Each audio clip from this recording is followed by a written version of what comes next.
Welcome to CX&Chill, the real, raw customer experience podcast from XOStudios.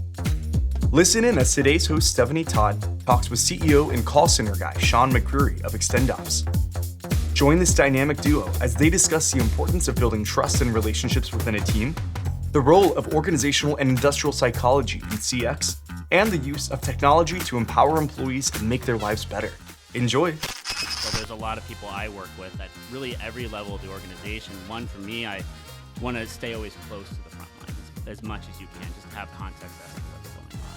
So, I mean, to me, that's always been really important. But I think also, too, is like you want to create an environment which people, like, and it's actually, you see the whole stay well behind us, right? It's like, stay well, like, we like to party. I mean, to be clear, we like to party. Like, we like to have a good time. Like, when you win, you want to celebrate, right? And I like to win and we celebrate. But to me, stay well, it's much bigger, right? It's like, it's be yourself, right? Be comfortable being who you are, right? Like, it doesn't matter, what you choose to do in life or who you are, right? It's all about, for me, at the end of the day, it's, how do you do your job? Welcome to CX&Chill. I'm Stephanie Todd. I'm here with Sean McCreery, and we're excited to start talking about your founder story and tell us all about how we met, how, we went from meeting on an escalator at CCW, hearing from a client reference how amazing you and the company are, and to kind of where you are today. So, it was an escalator too, wasn't it? It was. Yeah. I made you pull out your AirPods. It was like halfway through yeah, I remember that. I leaned over and I saw you and I'm like, are you Sean? And you like pulled your earbud out and you're like, I knew who you were. Though. Oh, yeah, okay. No, I knew who you were before. Okay. So it wasn't too awkward. Yeah, So. I know we had a mutual connection who said I had to meet you guys when I was out there, and very impressed ever since. I think we philosophically were very aligned from the very beginning, Yeah. which was good. So Yeah. it's refreshing to find, I think, in this industry too. For sure. I think in the industry itself, it's 40, 50 years old. And you find that most companies started then and just have acquired and haven't really, there's been a couple players who started, got their from the ground up, and then have kind of changed based on what shareholders or VCs, PEs have kind of driven them to do versus what you're really focused on. So if we back up, founder story, first business you ever started, second grade. Second grade. It could be third grade, but I think it was second grade. Yes. Yeah, I mean, there's a reason I'm a big fan of skeletons, right? I love the skulls and stuff like that. Now, skulls kind of represent like fearlessness and stuff like that. So, I mean, I think in starting a business, you have to be pretty fearless. You have to be afraid of pretty much losing everything. But yeah, business in second grade, haunted house. And it was actually really great for me because, my parents subsidized the whole thing. They bought everything. And then I charged all my classmates, money, and I got to keep it all. So it was incredibly profitable for me. Overall, I'm not sure what that looked like though. Yeah. And then, forwarding time, you got into bio, you were in very different industries, med school, and then you ended up back with your parents maybe subsidizing. How did that go? Yeah. So my dad's a doctor, and that was sort of what I was supposed to do in life. Mm-hmm. And, went to Johns Hopkins, did the whole show, and it wasn't really for me. So I ended up being sort of a failure for the family to an extent. I mean, granted, I got into the business side of science, but it wasn't quite being a doctor. Mm-hmm. But, so I was doing that, and that was good. It was enjoyable. I mean, I got a lot of experiences too on I pivoted from like being biotech pharma to more on like the data science side of it all. And so I gained an appreciation for just professional services and working with different teams. And the company I was at when I got into services was very global. I was with Thomson Reuters at the time. So we had, more or less teams in every country that I was working with. So I gained an appreciation for that. And then somehow I got into the world that is BPO. How did you make that pivot? Like, what was it the global background or experience you had at Thomson Reuters, or like what made you jump into that? It was my best friend from college. I met up with him at our 10-year anniversary at school. And he was telling me about call center. I'm like, and he's like, yeah, I have a call center in the Philippines. I'm like, what are you talking about? What is that? Like, I had never really ever thought of anything like that or known anything about it. And he mentioned BPO. I'm like, what does that stand for? Like, what does that mean? And it's pretty funny, actually. What actually prompted it all is like my wife's like, I want to she's like, I want to do something and she's like, I'm going to call, my friend. Mm-hmm. And she called him, and my friend started asking serious questions, and then the phone was given to me. And that's when I started talking to him, and that's when we decided to go the whole 10-year anniversary. So that's sort of what prompted, I guess, my move into all of this. And then, yeah, I jumped right in after a few conversations with him, and um, got my first experience with like a smaller BPO just in Philippines. And I think I got to experience pretty quickly like scaling super fast and like what works and what doesn't. And, from there, I sort of decided to do my own thing.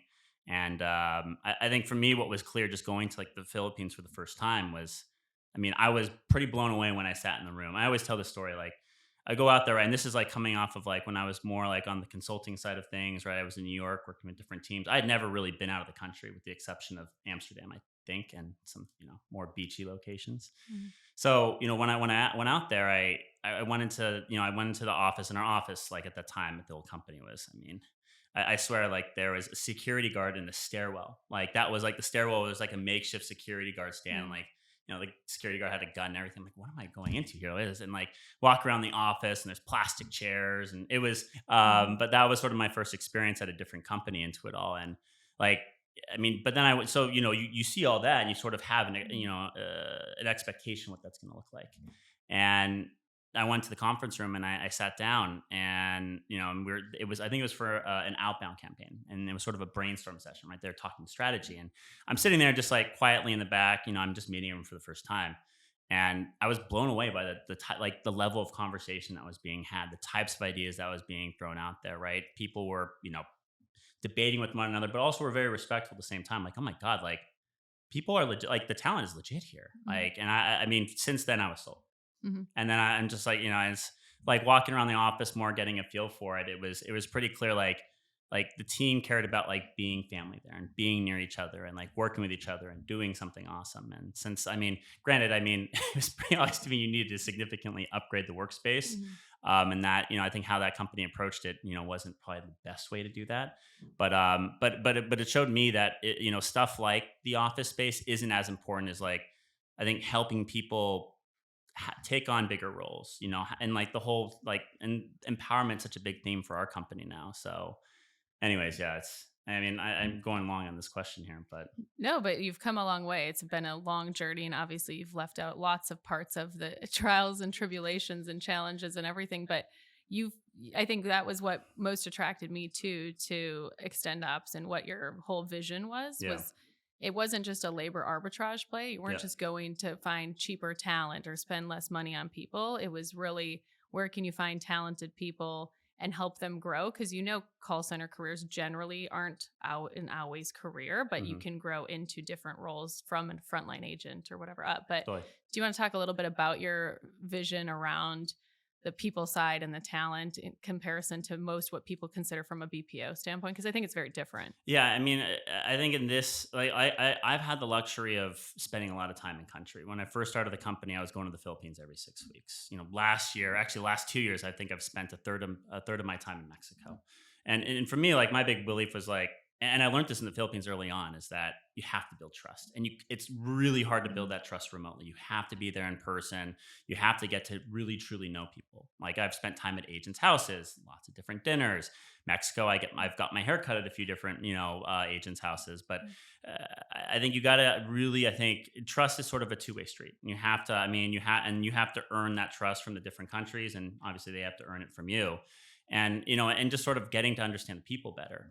Like this industry, it has a heavily transactional mindset, right? It's like, oh, like this job pays a little bit more. There's no brand loyalty. People will move to that next job because all these companies, I don't think necessarily treat people the way they should.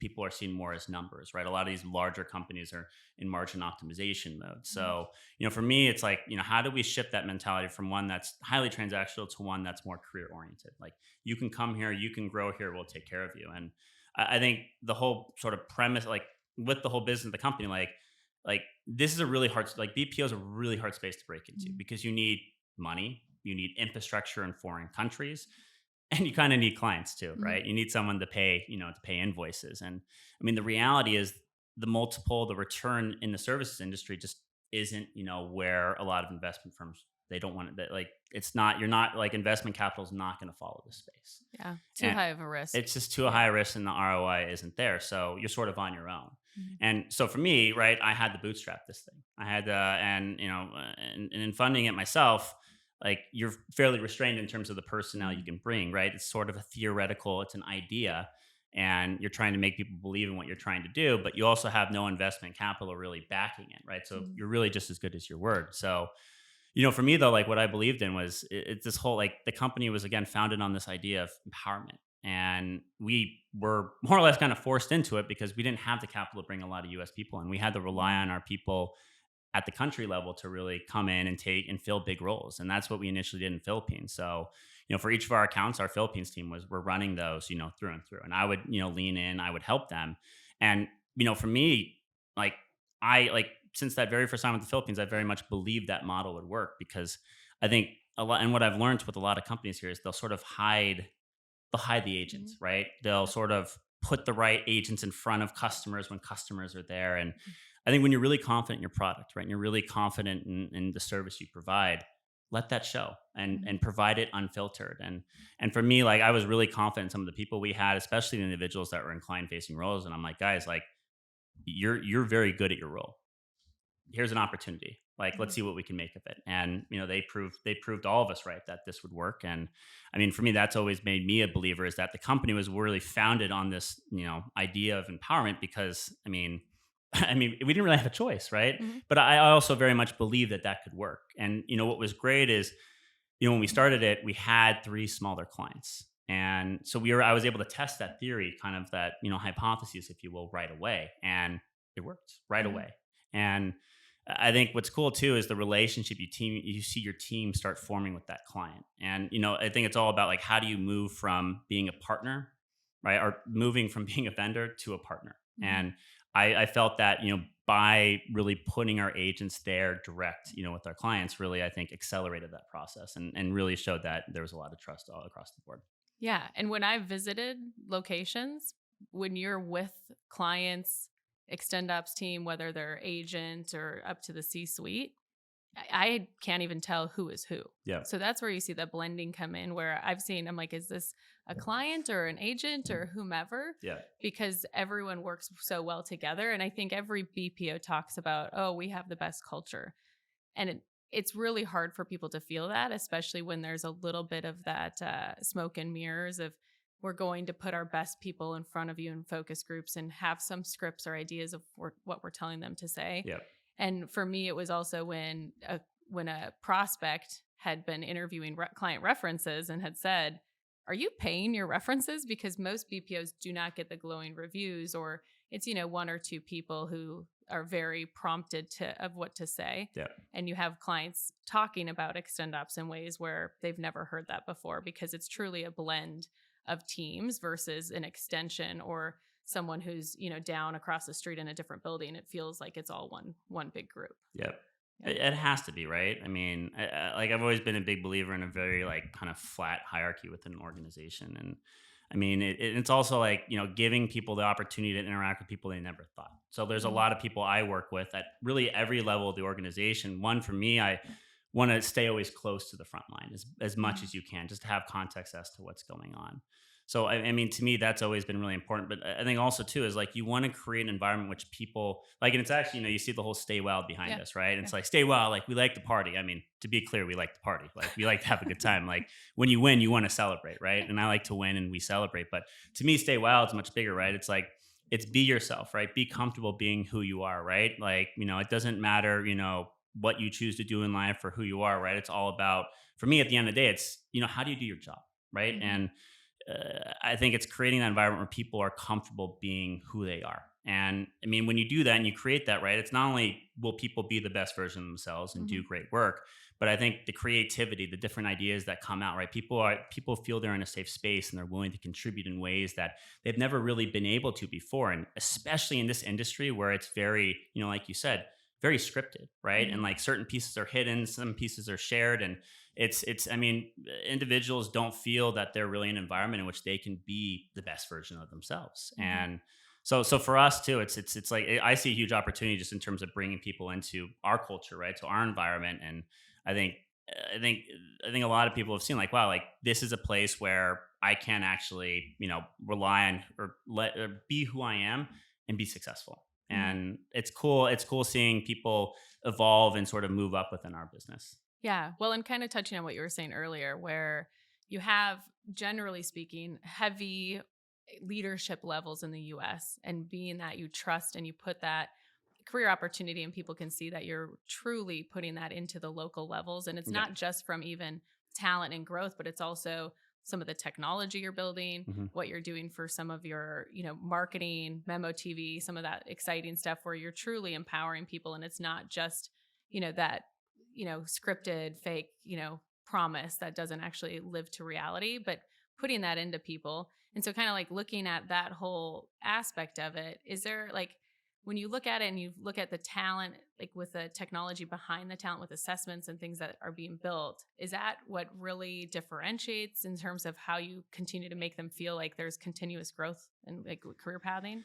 I mean, I think this industry, everyone, it's a very Me Too industry, right? So everyone's like, we have the best people process, and we pair it with tech. Like Hmm. literally everyone says that. And it's Yeah. like to me, I'm like, how do you quantify that? Hmm. Like what does that even mean? And for me, it's a matter of like, all right, how do we figure out a way? Like, what do we do that's good, right, or different, Yeah. or that our clients aren't able to do? And it's the reality is we have know-how in the different spaces that we operate in. We have different teams that know how to recruit, right? They know how to train, and so for me, it was leaning in on that and going, all right, Hmm. like how do we, leverage that in-country expertise and really identify the best types of people, right? And identify people that have high potential. I think even in this industry too, I think, agents that are considered good are usually the ones that are more tenured, right? So experience is usually associated with how good someone is. And I've never believed that. I think Hmm. it's all about, I mean, and that's what we sort of have approached with assessments and stuff like that, where, I mean, it needs to be more data driven. It needs to be performance driven. And that more or less will tell us, how good someone is or how much potential they have,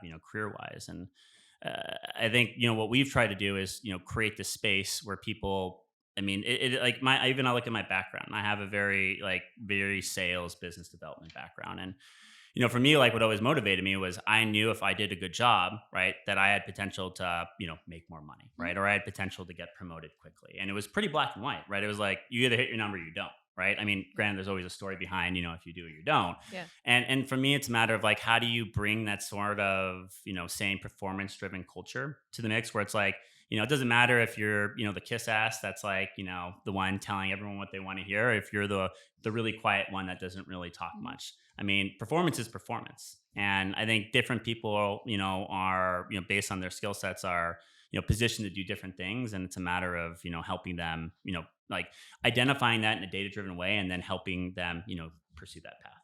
Yeah.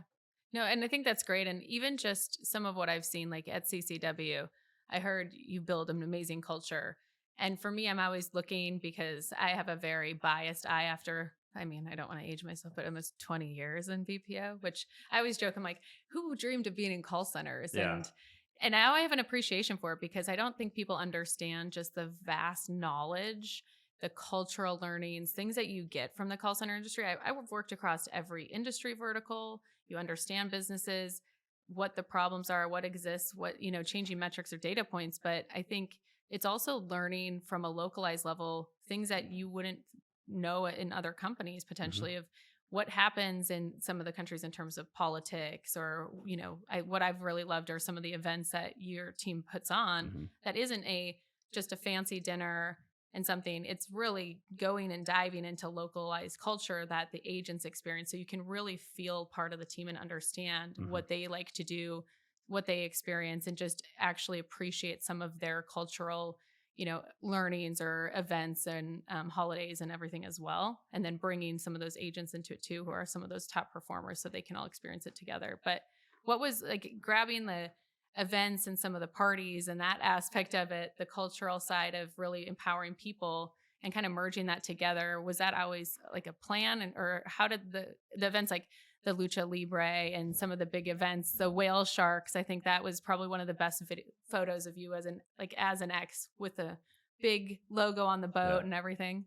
I think like I've gotten to, like I was sort of saying before, like I've had a extremely unique experience getting to do this. Not many people my age get to go spend every 6 weeks in the Philippines or spend a third of the year in Mexico. And so, truly getting to spend a lot of time with the different people, right? Getting to experience the different cultures, right? The different events, the different restaurants, the different food, all of it is Mhm. like I've got to see how great people are, right? Like in a very unfiltered, pure way, right? And I've started these operations hand on hand with different country level teams. It was me, like I was in the office with our Philippines team when we started. In Mexico, I was in Monterrey with our team getting things started.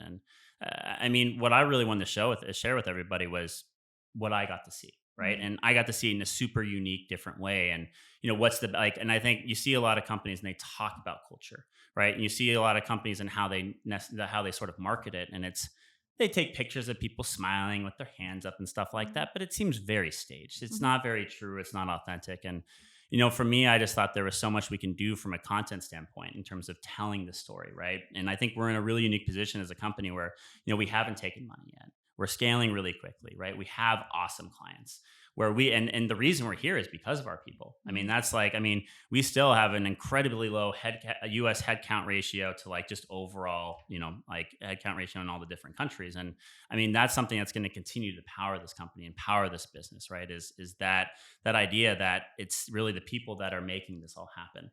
So, the events to me were really just an opportunity to, like showcase I think what we're doing in different countries, right? And like doing the events in a way too, where it's you have to have the commercial aspect of it all, like where like or the business aspect where you're going to the different locations, right? You're walking the sites, you're doing different little round tables and stuff like that. But also my thought was experiencing some of the fun, right? Some of the Mhm. culture, and I think when you do that too, you also put everyone like you put a lot of the in country individuals, kind of in their like comfort zone and Mhm. they are in the best position to sort of showcase who they really are and Mhm. also to educate people like our clients that come and they've never been to Mexico before. And I think for me, the whole educational like experience too of just like Mhm. being in country and learning new things. Like I grew up in I was blessed with tons of opportunities, but I grew up in a very sheltered environment. So just this whole thing has taught me a lot. And I think, for me, I've always tried to keep an open mind and like always try to learn. And you're constantly learning from your teams. And again, it's a give and take. And if you're willing to put yourself out there and you're willing to say you're wrong, or you're willing to say like, wow, like, okay, like we need to change things based on what you're saying. That's when you build something really cool. Yeah. Well, and even the events, like you're saying, you would see not even the clients get so excited, right? You see clients with professional Day of the Dead painting and something they've never experienced and maybe will never experience again in their life. Who Yeah. knows? It's a remarkable event, but then you have an incredible experiences and, events team who came from luxury events. And I've been at billion-dollar companies and have never seen events like the team puts on, which are amazing. But then you see the team there who gets to showcase their country and things that just really excite them of like at those aspects of who they are, which Hmm. is kind of what you're mentioning, which I like. It's just really fun to see their eyes light up to be able to talk about the different foods at Lucha Libre that they're giving out versus what you would maybe see at a concession stand at a stadium in the United States, things like that, or the story and the drama behind some of the characters, or Yeah. and just to experience it all together, Yeah. but just to really showcase who they are, I think is something that no one has really had the opportunity to do Yeah. because it really is a sheltered for them.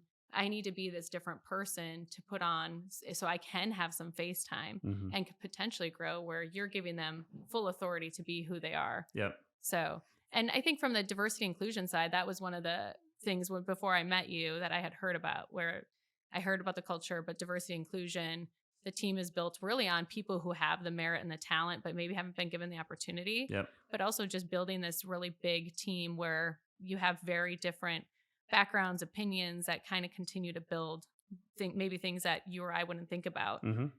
And I think that's special, but I go a step further. Like Brene Brown has the Atlas of the Heart, and she talks about not just diversity, equity, inclusion, but the belonging. And I can totally see that within the group. So how do you do that too at scale? Like as you've grown the Philippines and Mexico and looking to go into other continents and countries, how do you continue to make sure that that vision stays true, like through all the new leadership and everything localized? It's the hardest part to me. Because it's easy to do things at a certain scale, right? A certain size with a few clients. But how do you sort of stay true to who you say you are at scale, right? Once you start Mhm. getting some of these bigger clients, how do you do that, and how do you do it in an authentic, genuine way that your team really truly believes? And it's something that I think has put us in the like that's what's enabled us to get to this, like where we're at as a company right now. It's like, all right, how do we keep this going? And to me, the biggest part is it's your leadership team, Mhm. right? And this is why I think we invest so much in building country level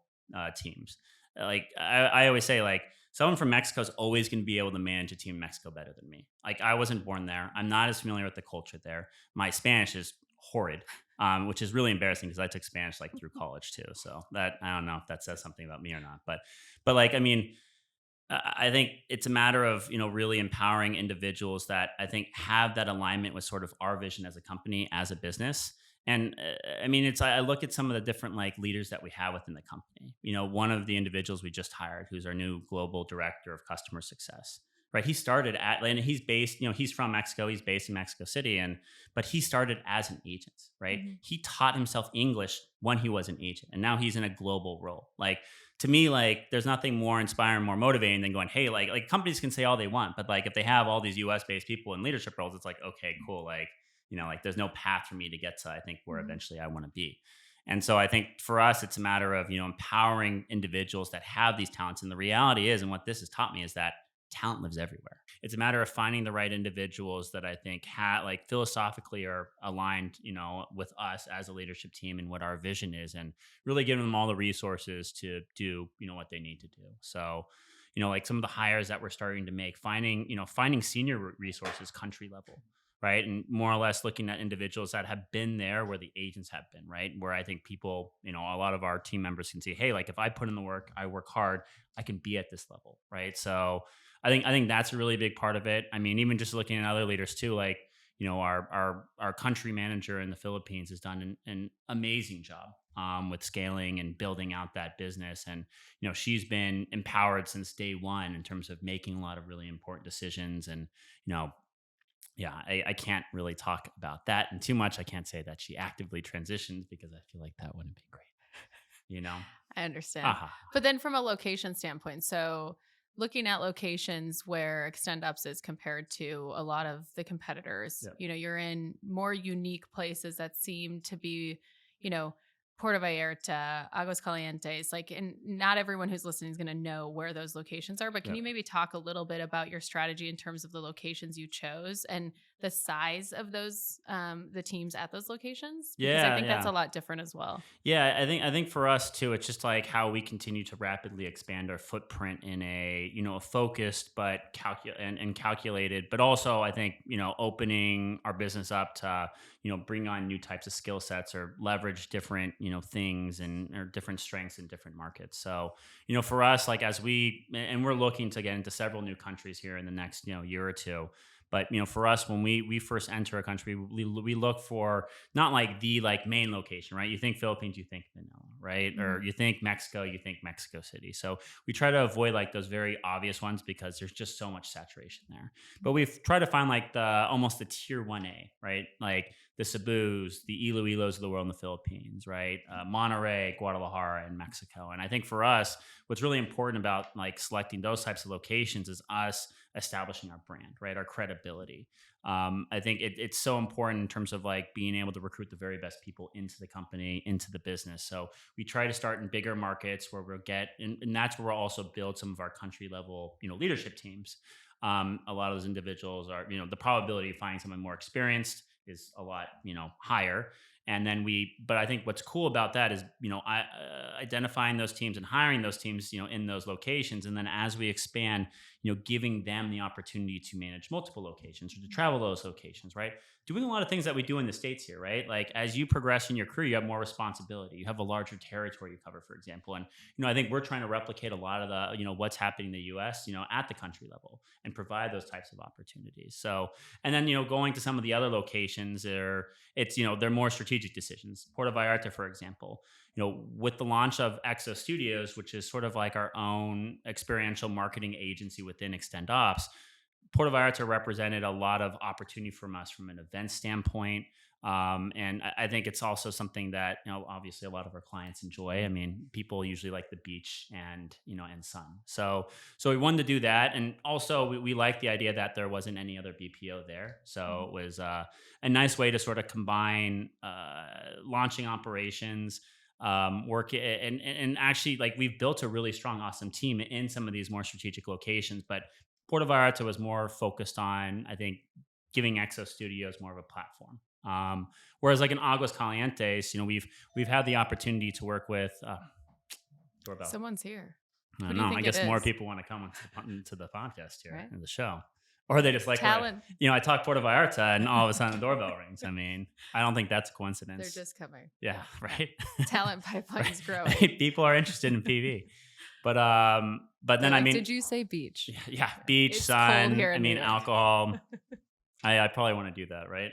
Yeah, it's like freezing outside right now. Yeah. So, but like locations like Aguas Calientes, we've had the opportunity to work with different state governments in Mexico, and they've directed us to locations that meet the criteria that we're looking for. And I think being able to take that brand that we establish in these larger markets and bring into smaller markets really allows us to get some awesome talent. And, you pair that with some of the tech we're building on the talent acquisition front, and we're not only able to attract, really awesome talent from some of these, like, not as marquee locations, but then we're also able to sort of figure out, who has the highest probability of, being a manager or being a director one day. So I think that's the stuff we're looking for. Yeah. Well, and then everyone talks about it. And what I'm a big believer in is happy employees equal happy customers, which is really the end goal for most clients. And so kind of shifting gears to that, like thinking about your first client. And then I know even when you talk about the talent and that looks differently, you've actually been able to step outside of true traditional BPO roles. You like to, like you said, break everything since the day you were born, right? You don't want to do it the traditional way.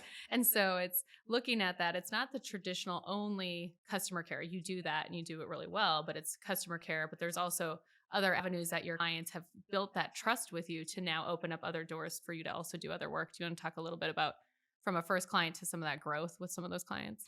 Yeah, I mean, I think our COO always says, like, the employee experience will never exceed the customer experience, right? So you have to make sure the team's happy, they're motivated, they feel engaged, they feel a part of it. But I think everything that we do, from site visits to events, right?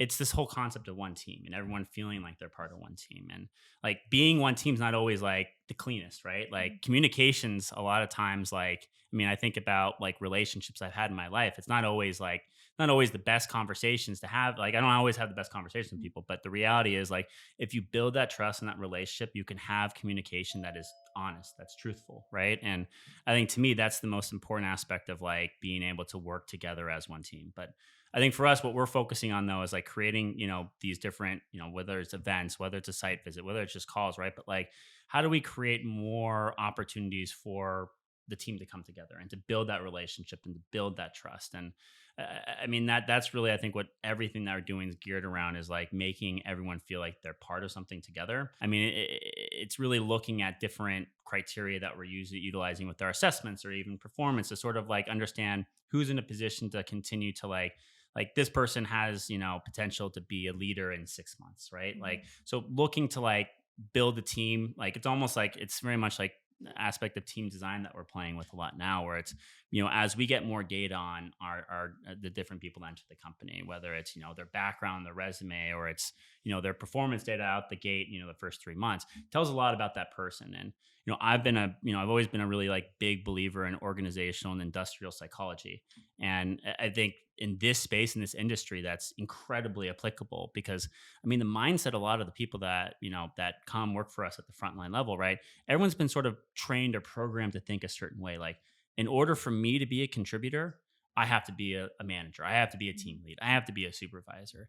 But that thinking's flawed. I mean, the reality is that you can have just as big, if not a bigger impact, if you do QA, right? If you go training, or if you go into a whole different role or a whole different position. So for us, it's a matter of sort of figuring out, like, who, of the, like, who works for us. Like, what are they, what is someone good at, but also what are they like doing? And like, how do we Mhm. sort of pair those things together to figure out what the right career track is for them?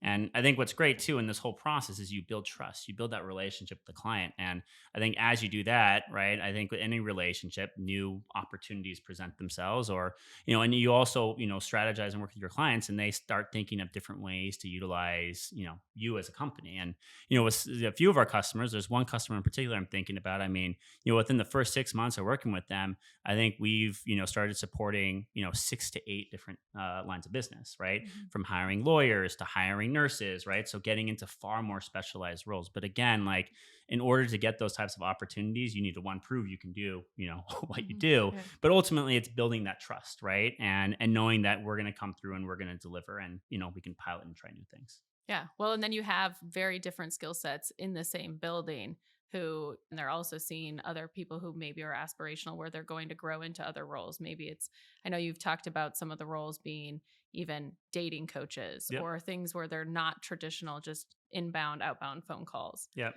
And so just kind of looking at the people around them and understanding there's a lot of different opportunities of what I can do at XtendOps. It's not just the true call center roles that they're used to. Yeah, I think, I mean, to me, it's a matter, it's not just like providing, career, like I think people think of career progression in a more vertical fashion, right? Mhm. Like agent, team lead, right?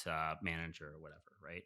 Whereas I think obviously you like that's still the case here, right? We're going to promote people Mhm. that do well, and some people certainly want to go down that track of being management. But I think I also look at like sort of horizontally as well, as we spin up different businesses within our own company, or even like I've brought up XOStudios, sort of our Mhm. own, experiential marketing agency within the company, and like looking at individuals that, have the BPO context, but also, are think outside the box, or, are an influencer, right? And like, how do we start leaning into strengths that people already have to help make our company better? And I think the other part of it too is, how do you again change that mindset from transactional to career oriented? I mean, the truth of the matter is, right, is like, what does someone ultimately want to do in their life? Like, what do you want to do in the next 5 years? And like, I think really talking to people and understanding what that is, and seeing like how you can align with, what they want to do and where they want to be with like where the company is going is super important. Now, I think the challenge for us is how do you do that at scale? Like now Mhm. we're getting bigger. And I think for us though, we see sort of like, and I guess this sort of goes more into the tech and sort of our vision on that front. And I think there's a few different angles we're approaching right now, but I think everyone talks about like people empowerment via tech, right? That's like a big thing Mhm. right now. But I don't know. I think it's kind of bullshit, to be honest, because I mean, I think it's a really nice like marketing pitch, but in practice, it's not really happening. But like, I'll give you an example. Like, we just acquired a conversational AI company, and so one of the reasons for that is obviously, I think, to provide more optionality to our clients, right? They have a solution that they can use to automate tier one support, for example. So and I think for us to be a better partner, having more tech in house allows us to be more objective with our recommendations. Mhm. I mean, the probability of us making that recommendation, we have that tech in house, is much more likely than if we didn't.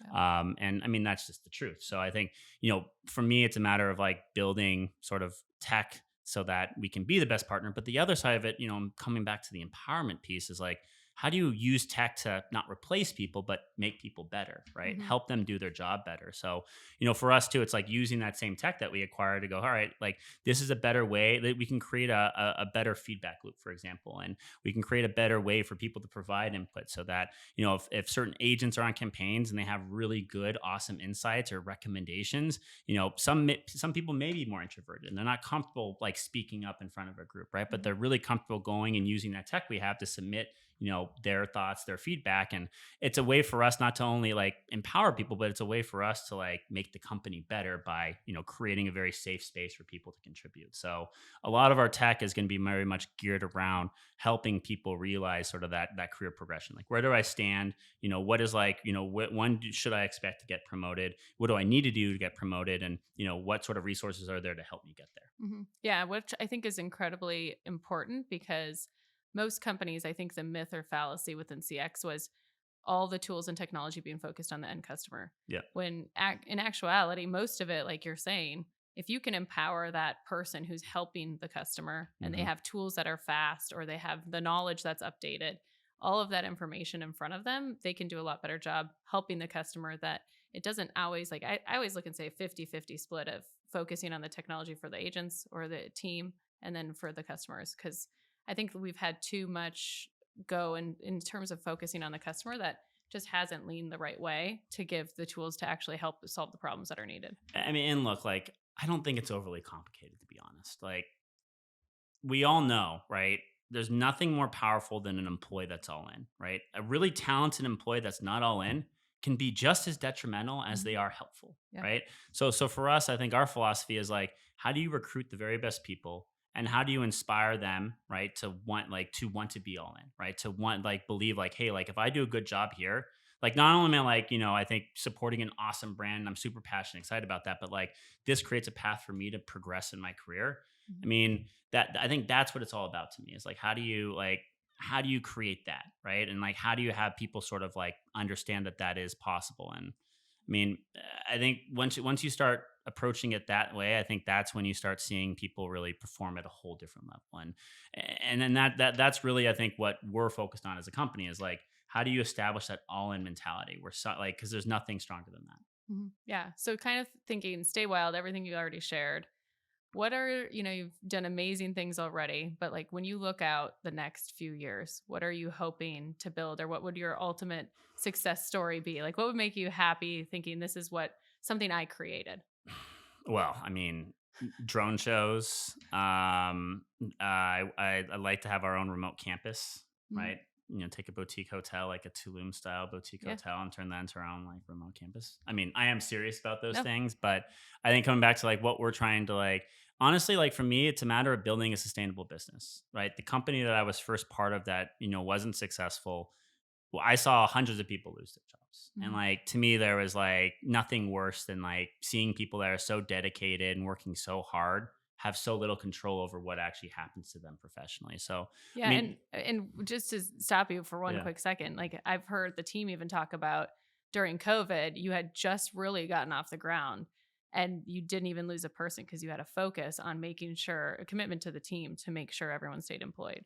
Yeah, we didn't. I mean, the example, I guess, the story, and actually, this is how we got our head of XOStudios to join the company.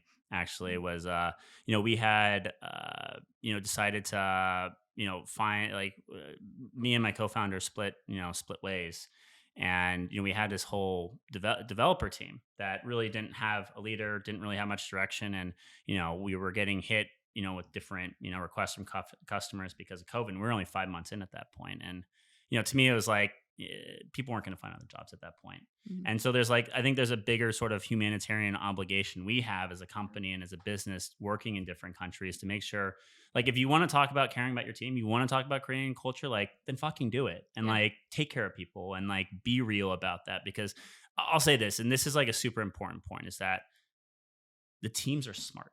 People are smart, and like they know when you're just saying something, but they know when you actually mean it, right? And Mhm. like the way you show everyone you mean it is by actually doing it, right? Mhm. It's all, the only thing that matters is action and like doing that, and that's where you build that trust. Mhm.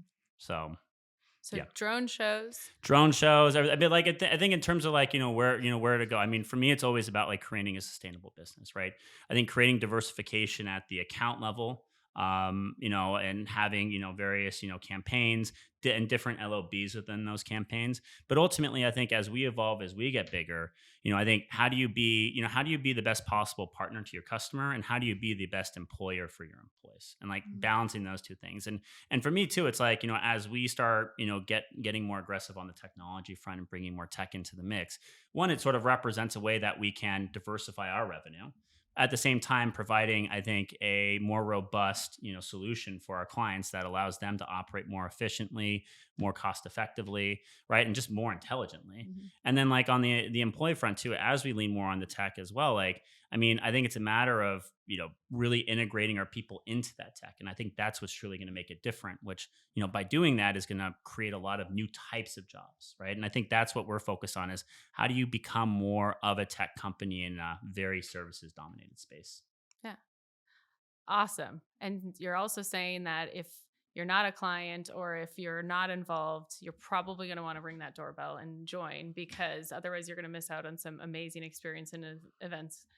Potentially with some drone shows in 2023. I mean, if you don't like to win, I mean, probably don't hang out with us. But no, I mean, no, seriously. I mean, it's like, I think it's all about like work should be fun, right? And like, like when you like, I think every customer that has the opportunity to work with like an outsourcing provider, you have a huge opportunity not only to like, I think, create a really like awesome like operation, because I mean, like outsourcing is the way to go, right? And like when you choose an outsourcing partner, like that in itself should be a competitive advantage for your company, right? The insights, the recommendations, the best practices, like those are things that like, again, my consulting background kind of comes in here where it's like, you have to like always help make your customer better. Right. But I also think like the other awesome part of all this is like the opportunity to educate yourself as a person, right? And experiencing the different cultures, experiencing like the different people that support your operation, getting to understand who they are and, how they tick. Right. And I think that's one, where you're going to get just the most out of your people and you're going to create that all in mindset. And two, you're going to learn a hell of a lot as a person. Like, and I will say my personal growth and my personal evolution, just like putting myself out there and, going to agents' houses to have dinner, right? Getting my haircut from agents and stuff like that, right? You get to have a lot of awesome, like great conversation that, one, you create friendships you never thought you'd have, but two, you also better understand that culture. You're better at communicating with people. And ultimately that's the way that you're going to get the most out of each other, is figuring out ways to bond, connect over different things and communicate better. So. Yeah. Amazing. Thank you so much for being on. I'm sure this won't be the last. We'll have some other sessions with you some other time and chat a lot more. Yeah. If we don't get anyone to sign up, I can always just come back and hang out. Yeah. So Exactly. Love the conversation. Yeah. No, always good stuff. No, and thank you so much, Stephanie. It's awesome getting to talk to you about this and having you here. Yeah, absolutely. And that's our show. CX&Chill is a production of XOStudios, the creative marketing arm of XtendOps, with today's host, Stephanie Todd, executive producer, Sean McCreery, producers David Spear, Clarissa Coronado, and Memo Davalos, editors and videographers Carlos Alfonso and Santiago Aguirre, graphic support from Jordan Madrid, and social media guru Claudia Corona. Thanks for tuning in. Check us out next time for more CX&Chill.